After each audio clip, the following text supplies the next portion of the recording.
তোমরা সকলেই জানো যে মিসলেনিয়াস এক্সামের ওয়েস্ট বেঙ্গল পিএসসির মিসলেনিয়াস যে এক্সামটা আছে সেই এক্সামটা ডেট দিয়েছে আমাদের 15 তারিখে। আমাদের হাতে আছে মাত্র 15 দিন। ইনস্ট্যান্ট জব প্রিপারেশন তোমাদের জন্য 15 দিনের একটা কোর্স চালু করেছে। এখানে সম্পূর্ণ বিনামূল্যে তোমরা কোর্সটা করতে পারবে পুরোপুরি ইউটিউব চ্যানেল থেকে, যেখানে তোমরা প্রিভিয়াস ইয়ার কোশ্চেন আর প্র্যাকটিস সেট পেয়ে যাবে। আজ তোমাদের প্রিভিয়াস ইয়ার কোশ্চেন দিয়ে শুরু করছি।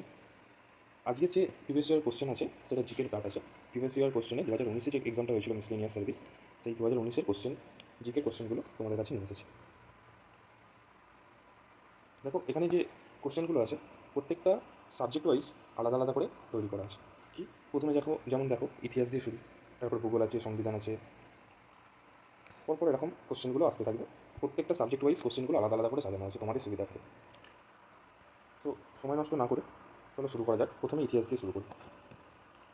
যখন তোমাদের এই প্রিভিয়াস ইয়ার কোশ্চেনগুলো পিওয়াইকিউগুলো করাবো, এখানে যে উত্তরটা আসবে সেই উত্তরটা তো করাবোই, তার সাথেও কিছু অ্যাডিশনাল ইনফরমেশন আমি তোমাদের দেবো। সেটা ভালোভাবে শুনবে তোমরা। এই অ্যাডিশনাল ইনফরমেশন থেকেও তোমরা হয়তো কোশ্চেন কমন করতে পারবে। দেখো প্রথম কোশ্চেন কী বলেছে। প্রথম প্রশ্নতে বলেছে বিজয়নগর রাজ্যের রাজধানীর নাম কী ছিল। বিজয়নগর রাজ্যের রাজধানীর নাম ছিল হাম্পি। কী নাম ছিল? হাম্পি। এই হাম্পি যে জায়গাটা ছিল, বা বিজয়নগর রাজ্যের যে রাজধানী হাম্পি ছিল, এখানে যে শ্রেষ্ঠ রাজা ছিল সেই শ্রেষ্ঠ রাজার নাম হচ্ছে কৃষ্ণদেব রায়। আর এই কৃষ্ণদেব রায় ছিল তুলুক বংশের রাজা। তিনি বাবরের সমসাময়িক রাজা ছিলেন। আশা করি বুঝলে তোমরা। তো দ্বিতীয় কোশ্চেনে আসা যাক।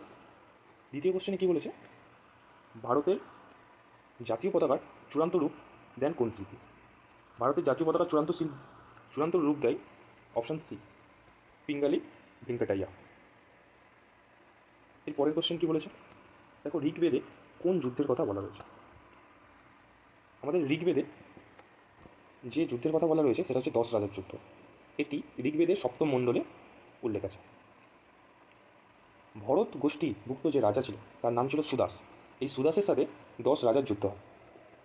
এই যুদ্ধটা হয়েছিল রাভি নদীর তীরে। কখনো কখনো পরীক্ষাতে প্রশ্নোত্তরে তোমরা এই রাভি নদীটা উল্লেখ নাও পেতে পারো। সেখানে তোমরা পাবে পুরুষানী নদী। তাই রাভি নদী বা পুরুষানী নদীর তীরে এই যুদ্ধ হয়েছিল। এই যুদ্ধে কে জয়ী হয়েছিল? এই যুদ্ধে জয়ী হয়েছিল রাজা সুদাস। অনেক জায়গা থেকে শোনা যায় যে এই ভারত যে নামটা এসেছে, এই ভারত নাম আসার পিছনেও এই ভরত গোষ্ঠী, এই ভরত গোষ্ঠী কিছু অবদান আছে। এই ভরত গোষ্ঠী থেকে ভারতের নামটা এসেছে অনেকে মনে করে। তাই আমাদের এখানে সঠিক অ্যান্সার কী হবে? সঠিক অ্যান্সার হবে অপশান বি, 10 রাজার যুদ্ধ। পরের কোশ্চেন, সিন্ধু সভ্যতার কোন নগরীতে বৃহত্তম শিলালেখ পাওয়া গেছে। সিন্ধু সভ্যতার ধোলাভিরাতে একটা বৃহত্তম শিলালেখ পাওয়া গেছে, যেটা এখনকার সময় সাইনবোর্ডের মতো দেখতে। কোন মুঘল বাদশাহ সমাধি অধুনা পাকিস্তান। দেখো অপশান কী আছে, হুমায়ুন, আকবর, জাহাঙ্গীর, ঔরঙ্গজেব। যদি অপশান আমাদের বাবর থাকতো তাহলে বাবরও হতো, কিন্তু এখানে অপশান বাবর নেই। এখানের উত্তর অপশান অনুযায়ী উত্তর হবে জাহাঙ্গীর। কারণ জাহাঙ্গীরের যে সমাধি ছিল সেই সমাধি ছিল পাকিস্তান, বর্তমান পাকিস্তানের লাহোর। এরপর মোপলা অভ্যুত্থান ছিল মূলত একটি সাম্প্রদায়িক আন্দোলন। এটি হয়েছিল 1921 সালে।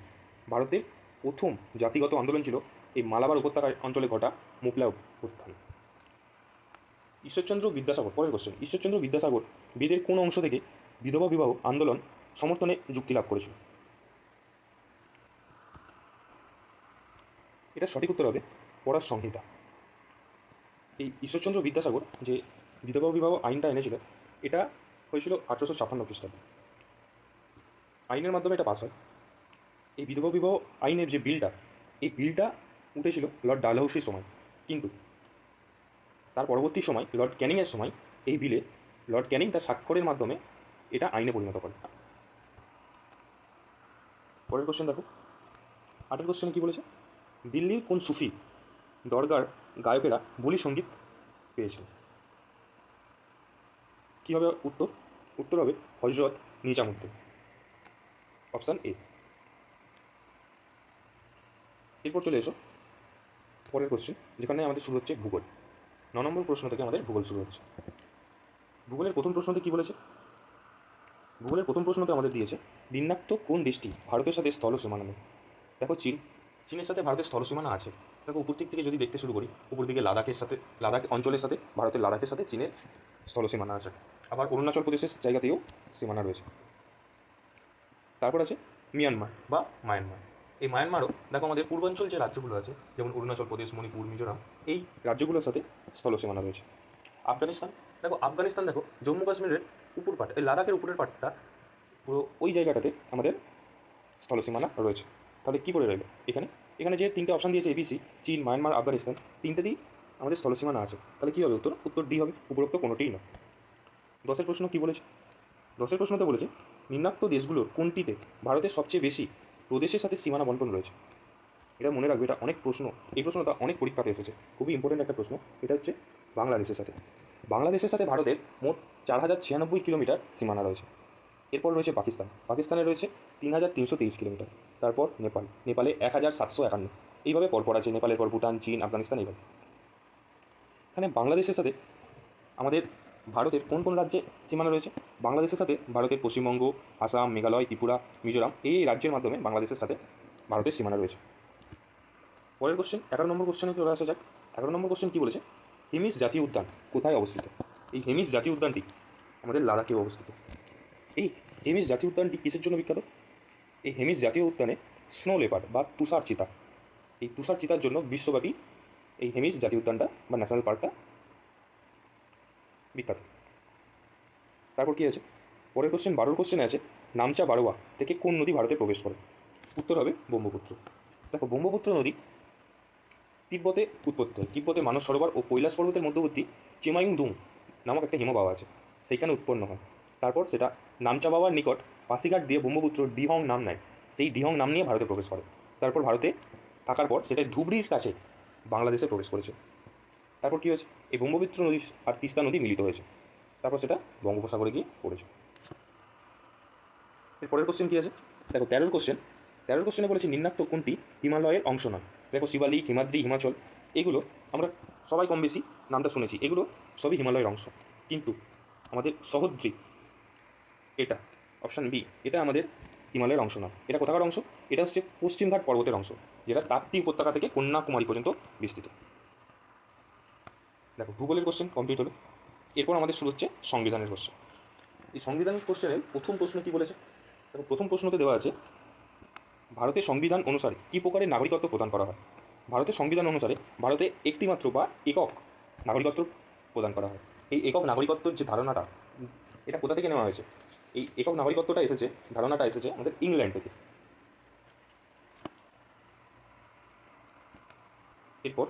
এরপরের প্রশ্ন দেখো 15 প্রশ্ন। 15 প্রশ্নতে কী বলা হয়েছে? নিম্নলিখিত কোন অধিকারটি ভারতের সংবিধান অনুসারে আর মৌলিক অধিকার বলে গণ্য হয় না? কী হবে উত্তর? উত্তর হবে আমাদের সম্পত্তির অধিকার। কেন হয় না? কারণ 1978 সালে 44তম সংবিধান সংশোধনের মাধ্যমে এই সম্পত্তির অধিকারটা মৌলিক অধিকার থেকে বাদ দেওয়া হয়। তাহলে বাদ দেওয়ার পর সেটা এখন কোথায় আছে? বর্তমানে এই অধিকারটি আইনগত অধিকারের মর্যাদা পেয়েছে, আর সেটা এখন 300A নম্বর ধারাতে এখন সেটা বর্ণিত রয়েছে। এর পরের প্রশ্ন বলা হয়েছে ভারতের সংবিধানের কোন ধারা অস্পৃশ্যতা দূরীকরণের সাথে জড়িত? ভারতের সংবিধানের 17 নম্বর ধারা অস্পৃশ্যতা দূরীকরণের সাথে জড়িত। এই কোশ্চেনটা খুব ইম্পর্টেন্ট, এটা সকলে মনে রাখবে। এই কোশ্চেনটা থেকেও অনেক পরীক্ষাতে, এই প্রশ্নটাও অনেক পরীক্ষাতে আসতে দেখা গেছে। দেখো পরের প্রশ্ন 17 প্রশ্নতে কী বলা হয়েছে? ভারতের সংবিধানের 23 নম্বর ধারায় কী বলা হয়? ভারতের সংবিধানের 23 নম্বর ধারায় বলা হয়েছে মানুষ পাচার নিষিদ্ধ করে। যদি এই 23 নম্বর ধারাটা একটু ভালোভাবে দেখি, তাহলে দেখতে পাবে বা জানতে পারবে যে 23 ও 24 নম্বর ধারা যেটা বর্ণিত আছে, সেটা বলা আছে শোষণের বিরুদ্ধে অধিকারের কথা। অর্থাৎ 23 নম্বর ধারা অনুযায়ী বল প্রয়োগ দ্বারা পরিশ্রম করানো, মানুষ ক্রয় বিক্রয় করানো, বেকার ঘাটানো, এগুলো সব দণ্ডনীয় অপরাধ। পরের প্রশ্ন 18তে কী বলেছে? কোন প্রধানমন্ত্রীর আমলে কোন বছর ভারতীয় সংবিধানে নাগরিকের ভোটাধিকার বয়স কমিয়ে 21 থেকে 18 করা হয়?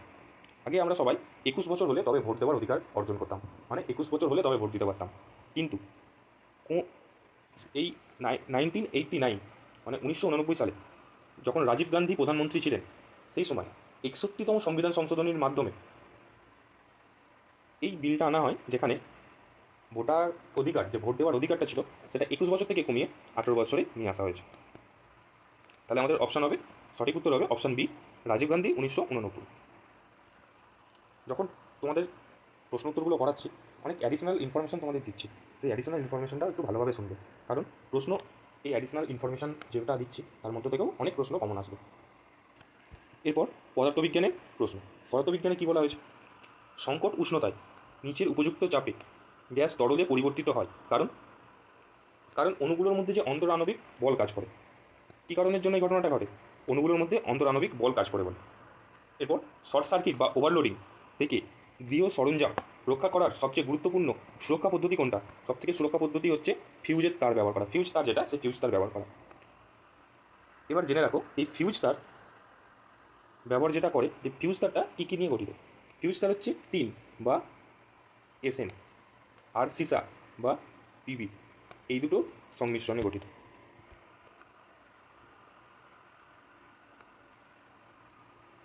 21 নম্বর প্রশ্ন। 21 নম্বর প্রশ্নতে কী বলা হয়েছে? সূর্যের শক্তি উৎপন্ন হয় কী পদ্ধতির মাধ্যমে? সূর্যের শক্তি উৎপন্ন হয় হাইড্রোজেন এবং হিলিয়ামের ফিউশন বিক্রিয়ার দরুন। ফিউশন বিক্রিয়া বলতে বোঝায় সংযোজন বিক্রিয়া। পরের প্রশ্ন, বৈদ্যুতিক তারে একটি অন্তরক উপাদানের আবরণ থাকে, সাধারণত ব্যবহার করা হয়, মানে সাধারণত কোন জিনিসটাই অন্তরক হিসাবে ব্যবহার করা হয়? সাধারণত আমাদের পিভিসি ব্যবহার করা হয়। রোধের সমান্তরাল সমবায়ে যে রাশিটি ধ্রুবক হয় তা হচ্ছে বিভব পার্থক্য। আচ্ছা, তেজস্ক্রিয়তার এসআই একক।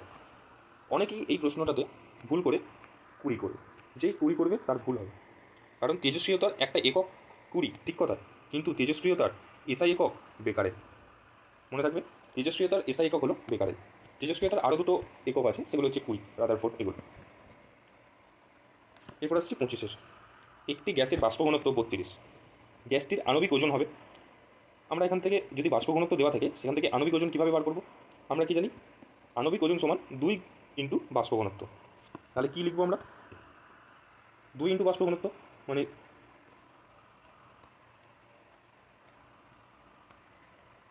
2, আমাদের হবে 2 গুণ বাষ্প ঘনত্ব, 2 গুণ 32, মানে কত হচ্ছে? 32 মানে হচ্ছে 64। তাহলে উত্তর কত হবে? আমাদের উত্তর হবে অপশান এ, 64। পরে 26-এর কোশ্চেন দেখো, যখন NaClকে জলে দ্রবীভূত করা হয়, প্রতিটি Na প্লাসের চারপাশে কী থাকে? যখন জলে দ্রবীভূত করা হচ্ছে, তখন Na প্লাস আর Cl মাইনাস আয়ন দুটোতে ভেঙে যাচ্ছে, যে নুন, NaCl মানে তো নুন, এই নুন বা লবণটা যখন জলে মেশানো হচ্ছে, তখন NaClটা ভেঙে যাচ্ছে একটা Na প্লাস আর একটা Cl মাইনাস করে। তো যখন Na প্লাস আর Cl মাইনাস করে ভেঙে যাচ্ছে, তখন Na প্লাসের চারপাশে কী থাকে? তার চারপাশে জলের আয়ন থাকে। কীভাবে থাকে? OH মাইনাস আয়ন তার চারপাশে ঢুকে থাকে, কারণ জল মানে কি H2। এবার H2টা কীভাবে ভাঙে? একটা H প্লাস আর OH মাইনাস, তাই Na যেহেতু প্লাস, তাহলে এর চারপাশে মাইনাস থাকবে, কী থাকবে? OH minus. এরপর 27-এর প্রশ্ন, চালের জলে মার, মানে চালের জল যেটা, সেটাকে আমরা সবাই কী বলে জানি? মার বলে। তাতে যদি কয়েক ফোঁটা আয়োডিন দ্রবণ যোগ করা হয়, তাহলে দ্রবণটি নীল কালো রঙের হয়ে যায়। এটি ইঙ্গিত দেয় যে চালের জলে বা চালের মারে কী রয়েছে? তাতে কী রয়েছে? তাতে আমরা জানি তাতে রয়েছে শ্বেতসার। কেন? কারণ শ্বেতসারের সাথে আয়োডিন যুক্ত হয়ে যে বর্ণটা ধারণ করে, সেটা হচ্ছে নীল কালো রঙের। তাই এই পরীক্ষা থেকে আমরা বলতে পারবো যে চালের জলে আমরা শ্বেতসার থাকি। এরপর দেখো 28-এর প্রশ্ন। 28-এর প্রশ্নতে কী বলেছে? ক্যালসিয়াম কার্বনেটে ক্যালসিয়ামের শতকরা মাত্রা কত? আচ্ছা, আমরা কি জানি ক্যালসিয়াম কার্বনেট মানে কি? CaCO3। এই CaCO3 আণবিক ওজন কত আসছে? 100। তাহলে ক্যালসিয়ামের ওজন কত হচ্ছে? C এর ওজন হচ্ছে Ca এর ওজন বা ক্যালসিয়ামের ওজন হচ্ছে 40। তাই ক্যালসিয়ামের শতকরা মাত্রা কত হবে? শতকরা মাত্রা হবে 40। তাই আমাদের সঠিক অ্যান্সার হবে অপশান সি। দেখো, Na plus, Fe2 plus, CO3 plus, Zn2 plus, এদের মধ্যে কোনটি বা কোনগুলো সন্ধিগত মৌলের আয়ন নয়? কী হবে অপশান? অপশান আমাদের ডি হবে রাইট অ্যান্সার। কারণ সন্ধিগত মৌল কোনগুলো? দেখো, সন্ধিগত মৌলের কয়েকটা উদাহরণ বলছি, একটু মনে রাখবে। সেগুলো হচ্ছে scandium, titanium, vanadium, chromium, manganese, iron, cobalt, nickel, copper, zinc, cadmium, সিসা, এইগুলো হচ্ছে সন্ধিগত মৌল। এরপরের প্রশ্ন 30-এর প্রশ্ন, স্টেনলেস স্টিলে লোহা মিশ্রিত থাকে ইহাদের সঙ্গে, কার সাথে লোহা মিশ্রিত থাকে? স্টেনলেস স্টিলে কী হবে? 30-এর অপশান হবে এ, নিকেল আর ক্রোমিয়াম। নিকেল আর ক্রোমিয়ামের সাথে লোহা মিশ্রিত হয়ে স্টেনলেস স্টিল তৈরি করে। 31-এরটা কী বলেছে? সাধারণত পদার্থগুলো বিদ্যুৎ পরিবাহী নয়, নিচে কোনটি বিদ্যুতের পরিবাহক? দেখো এখানে যে 4টে অপশান দিয়েছে, ডায়মন্ড, গ্রাফাইট, সালফার, ফ্লুরিন, এই সবগুলোই কিন্তু পদার্থ। এদের মধ্যে কে বিদ্যুৎ পরিবহন করে? এটার উত্তর হবে অপশান বি, গ্রাফাইট। দেখো এখানে আমাদের রসায়ন শেষ হলো, এরপর আমাদের শুরু হচ্ছে জীববিদ্যা। জীববিদ্যার প্রথম প্রশ্ন কী আছে? দেখো, নিম্নলিখিতগুলির মধ্যে ফল পাকানোর জন্য কোনটি ব্যবহার করা হয়? ফল পাকানোর জন্য আমরা জানি ইথিলিনের ব্যবহার করা হয়। এই ইথিলিনের অপর নাম কী জানি? ইথিলিনের অপর নাম আমরা জানি এটি হচ্ছে গ্যাসীয় হরমোন। তারপর কিডনির বৃক্ক, কিডনির বা বৃক্ক, মানে আমরা কিডনিকেই তো বৃক্ক বলে জানি, কিডনির অপর নাম বৃক্ক। তো এর পরিশ্রবণ ইউনিটকে কী বলে? এর পরিশ্রবণ ইউনিটকে বলে নেফ্রন। কেন? কারণ আমরা পড়েছিলাম যে নেফ্রন হচ্ছে বৃক্কের গঠনগত এবং কার্যগত একক। এই নেফ্রনের দুটো পার্ট থাকে, একটা হচ্ছে রেনাল কর্পাসল আর একটা হচ্ছে রেনাল টিউবিউল। রেনাল কর্পাসল কোনটা? রেনাল কর্পাসল হচ্ছে সামনের অংশটা, যেখানে আবার দুটো ভাগ থাকে, একটা হচ্ছে বাউম্যানস ক্যাপসুল আর একটা হচ্ছে গ্লোমেরুলাস। আর রেনাল টিউবিউলসে যদি মনে পড়বে, দেখবে 3টে পার্ট থাকে। কী কী থাকে? একটা হচ্ছে নিকটবর্তী পেঁচানো নালিকা, নিচে মাঝখানে থাকে সরু মতো হেনরির লুপ, তারপর থাকে প্রান্তীয় পেঁচানো নালিকা। এর পরের প্রশ্ন কি আসছে আমাদের 34-এ? কি উদ্ভিদের বৃদ্ধির জন্য দায়ী রাসায়নিকটি হলো? উদ্ভিদের বৃদ্ধির জন্য কে দায়ী? উদ্ভিদের বৃদ্ধির জন্য দায়ী হচ্ছে ইন্ডোল অ্যাসিডিক অ্যাসিড, একে আমরা IAA বলেও চিনি। বেশিরভাগ গাছই নাইট্রোজেন শোষণ করে এই আকারে। এখানে কোন আকারে নাইট্রোজেন শোষণ করে? বেশিরভাগ গাছই অপশান বি, নাইট্রেট ও নাইট্রাইট এই আকারে নাইট্রোজেন শোষণ করে। মানুষের সুষুম্না স্নায়ুর সংখ্যা কটি? মানুষের সুষুম্না স্নায়ুর সংখ্যা হচ্ছে 31 জোড়া। মানুষের পাচনতন্ত্রে কোন উৎসেচকটি খাদ্যের জন্য প্রথমে মিশ্রিত হয়? এই প্রশ্নটাতে বলতে চেয়েছে মানুষ যখন খাবার খাচ্ছে সর্বপ্রথম কোন উৎসেচকটি খাবারের সাথে মেশে। দেখো আমরা যখন খাবার খাচ্ছি সবার প্রথমে মুখে যায়, মুখে নিই, তারপর চেবাই। তো মুখে যে উৎসেচকটি থাকবে সেটাই সবার প্রথমে মিশ্রিত হবে। মুখে কোন উৎসেচক থাকে? মুখে থাকে আমাদের অ্যামাইলেজ। তাই আমাদের এই প্রশ্নের সঠিক অ্যান্সার হবে অ্যামাইলেজ। সালোক সংশ্লেষের সময় মুক্ত অক্সিজেন এখান থেকে আসে। সালোক সংশ্লেষ যেটা হয়, তো সালোক সংশ্লেষের সময় আমাদের যে অক্সিজেনটা গাছ দেয়, সেই অক্সিজেনটা কোথা থেকে আসে? সেই অক্সিজেনটা আসে জল থেকে, H2O থেকে অক্সিজেনটা বের। পরের প্রশ্ন, ডেঙ্গু রোগের জীবাণু বহন করে কোন মশা? ডেঙ্গু রোগের জীবাণু বহন করে এডিস মশা ডেঙ্গু রোগের জীবাণু বহন করে। পরে কিসের প্রশ্ন শুরু হচ্ছে? দেখো পরে প্রশ্ন আছে পরিবেশ। পরিবেশের প্রশ্নতে কী বলেছে? CO2 জলীয় বাষ্প, CH4 এবং CO এর মধ্যে কোনটি গ্রিনহাউস গ্যাসের উপস্থিতি সর্বাধিক? মানে গ্রিনহাউস যে গ্যাসগুলো আছে যার জন্য গ্রিনহাউস এফেক্ট দেখায়, এর মধ্যে এই অপশানগুলোর মধ্যে কোনটি সর্বাধিক পরিমাণে পৃথিবীতে রয়েছে? সর্বাধিক পরিমাণে রয়েছে CO2 ভেপার বা জলীয় বাষ্প। তারপর দেখো শুরু হচ্ছে আমাদের সাধারণ জ্ঞান। সাধারণ জ্ঞানে কী প্রশ্ন আসছে? স্বাধীন ভারতে গ্রীষ্ম অলিম্পিকে প্রথম কে পদক বিজয়ী হন? স্বাধীন ভারতের প্রথম পদক বিজয়ীর নাম কি? স্বাধীন ভারতের প্রথম পদক বিজয়ীর নাম হচ্ছে খাসাবা দাদা সাহেব যাদব, অপশান এ। ইনি স্বাধীন ভারতে প্রথম অলিম্পিকে পদক পায় কত সালে? 1952, মনে রাখবে 1952। এরপর বিখ্যাত উপন্যাস পালামৌ কার রচনা? বিখ্যাত উপন্যাস পালামৌ সঞ্জীব চট্টোপাধ্যায়ের রচনা। এরপর বাঙালি কার্টুন চরিত্র নন্টে ফন্টের রচয়িতাকে? বাঙালি কার্টুন চরিত্র নন্টে ফন্টের রচয়িতা হচ্ছে নারায়ণ দেবনাথ। কে? নারায়ণ দেবনাথ। এরপর মধ্য এশিয়ার কোন বাদ্যযন্ত্র শারদের মতো?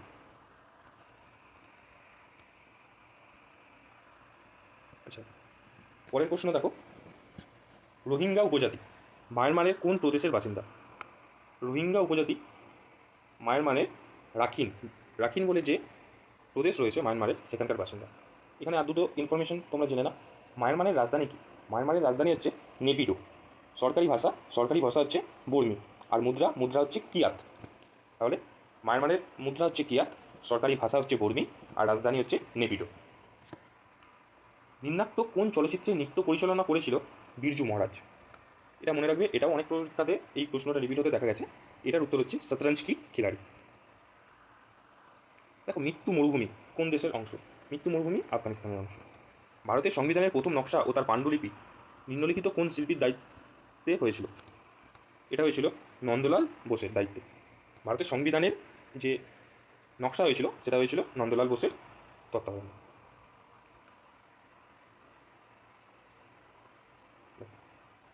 এর পরের কোশ্চেন, টোবা টেক সিং গল্পটি কোন ঐতিহাসিক সত্যের ভিত্তিতে? এই টোবা টেক সিং যে গল্পটা হয়েছিল সেটা হচ্ছে দেশভাগের কাহানির উপরে বা দেশভাগের গল্পের উপরে। এটা একটা সত্য ঘটনা ছিল, সত্য ঘটনা অবলম্বনে হয়েছিল। পরের প্রশ্ন দেখো, গোটিপুয়া ভারতের কোন প্রদেশের নৃত্য? গোটিপুয়া হচ্ছে উড়িষ্যার নৃত্য।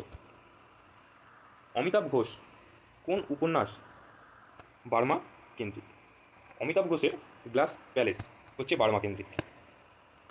হ্যারি পটার সিরিজের কোন ব্যক্তি চূড়ান্ত বিধ্বংসী ক্ষতিকারক? লর্ড ডলডেমর্ট। পরের প্রশ্ন কি আছে, নিম্নাক্ত কোন জলাশয়টি সমুদ্রের সাথে যুক্ত না? অরাল সাগর।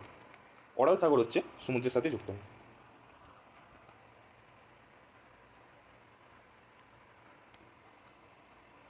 পরের প্রশ্ন কি বলেছে, বিখ্যাত জীবনীমূলক রচনা the diary of young girl এর রচয়িতা অ্যান ফ্রাঙ্ক কোন জাতীয় মানুষ ছিল? অ্যান ফ্রাঙ্ক তিনি ছিলেন জার্মান। পরের প্রশ্ন, ড্যান ব্রাউনের অপরিচিত নায়ক ডেভিড ল্যাংডনের ডাকনাম ছিল কি? ডেভিড ল্যাংডনের ডাকনাম ছিল ডলফিন। নিবারণ চক্রবর্তী রবীন্দ্রনাথ ঠাকুরের কোন উপন্যাসের চরিত্র এবং কি তার জীবিকা? নিবারণ চক্রবর্তী রবীন্দ্রনাথ ঠাকুরের শেষের কবিতার ছিলেন এবং তার উপজীবিকা ছিল কবি। নিম্নাক্ত কোনটি একটি ছোট্ট মেয়ের কাহিনী? পলিয়ানা। নিম্নাক্ত কোন প্রত্নতাত্ত্বিক কেন্দ্রটি পশ্চিমবঙ্গে অবস্থিত? উত্তর হবে মোগলমারি। পরিবেশের বদলের উপর অস্কারপ্রাপ্ত তথ্যচিত্র কোনটি? উত্তর হবে অ্যান ইনকনভিনিয়েন্ট ট্রুথ। কি উত্তর? উত্তর হবে অপশান এ। পরের প্রশ্ন কি আছে, সাওয়াসের গেহু কোন লেখকের রচনা? সাওয়াসের গেহু রচনা করেছেন প্রেমচন্দ্র। পরের প্রশ্ন, এই প্রশ্নটাও অনেক পরীক্ষাতে দেখা গেছে, লতা মঙ্গেশকরের আসল নাম কি? লতা মঙ্গেশকরের আসল নাম হচ্ছে হেমা। কোন লেখিকা বাংলায় প্রথম মেয়ে গোয়েন্দা দল গোয়েন্দা গন্ডালুর স্রষ্টা? এটা হচ্ছে অপশান ডি, নলিনী দেবী। 63 দেখো, 1988 সালে সিওল অলিম্পিকে স্টেফি গ্রাফ যখন স্বর্ণপদক জেতেন তা তিনি কোন দেশের হয়ে জেতেন? তিনি জেতেন পশ্চিম জার্মানির হয়ে। এরপর শুরু হচ্ছে কারেন্ট অ্যাফেয়ার্স আর তারপর ম্যাথ। তো কারেন্ট অ্যাফেয়ার্স যেহেতু তোমাদের এই পরীক্ষার জন্য মানে 2024-এর জন্য এই 2019-এর কারেন্ট অ্যাফেয়ার্সটা অতটা এফেক্টিভ নয়, তাই কারেন্ট অ্যাফেয়ার্সটা আমি পড়াচ্ছি। শুধু জিকেগুলো পড়ালাম, পরের প্র্যাকটিস সেট বা পরের PYQ-তে আমি ম্যাথ যেটা বাকি থাকলো সেটাও তোমাদের করিয়ে দেবো। সবাই চ্যানেলটাকে সাবস্ক্রাইব করে নেবে, যদি ভালো লাগে একটা লাইক করো অবশ্যই, আর এই চ্যানেলটা তোমাদের বন্ধু বান্ধবীদের মধ্যে একটু ছড়িয়ে দিও। এখানে সম্পূর্ণ বিনামূল্যে তোমরা সমস্ত ধরনের চাকরি পরীক্ষার প্রিপারেশান নিতে পারবে। আজকের মতো ক্লাসটা এখানেই শেষ করছি। পরবর্তী আবার একটা PYQ অথবা প্র্যাকটিস সেট নিয়ে খুব তাড়াতাড়ি আসছে। এছাড়াও এখন আমাদের চ্যানেলে ম্যাথসের ক্লাস চলছে, রিজনিংয়ের ক্লাস চলছে। আজ 1 তারিখ থেকে জিকে শুরু হওয়ার কথা ছিল, আজ 1 তারিখ থেকে PYQ দিয়ে শুরু হলো, মিসলেনিয়াসের জিকে দিয়ে। তোমরা সবকটার জন্য আলাদা আলাদা প্লেলিস্ট করা আছে। ম্যাথসের জন্য ম্যাথসের প্লেলিস্টে ঢুকতে পারো, সমস্ত ক্লাসগুলো দেখতে পারো। জিকের নাম্বার সিরিজ হয়েছে, জিআইয়ের রিজনিংয়ের নাম্বার সিরিজ হয়েছে, সেখানে তোমরা দেখতে পারো। আর জিকে আজ থেকে শুরু হলো, এটাই প্রথম। এরপর প্রথমেই PYQ আর প্র্যাকটিস সেটটা যেহেতু আর 15 দিন বাকি আছে এক্সামে, এটা এখন চলবে। তারপর থেকে আবার নর্মাল জিকের ক্লাস, ডেসক্রিপটিভ হোক বা MCQ হোক, সেটা আবার চালু হবে 15 তারিখের পর থেকে। ক্লাসটা আজকে এখানে এন্ড করলাম।